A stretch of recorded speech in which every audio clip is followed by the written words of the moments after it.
Yun, good morning mga idol. Time check, alas 8 na ng umaga. Pakain tayo ng alaga nating baka mga idol. Ayan, si Victoria.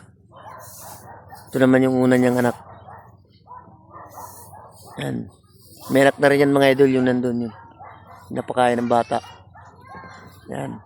Bali apo na ni Victoria yan. Yung pangalawa niyang anak, si Diego, wala na yun, naibenta na natin. Tapos yung pangatlo niya si Carmela. Ito yung nanay nila, si Victoria.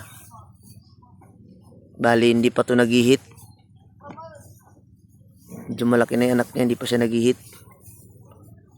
Yan. Dayami lang ang pakain mga idol dahil wala tayong mapastulan ngayon. Puro taniman na ng pala, ay ng mais. Yung bukid. Yan, dayami lang, pang survive lang.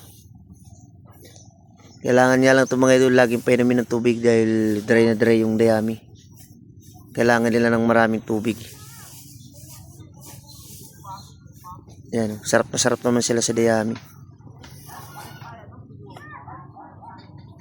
Yun lang mga idol, farming.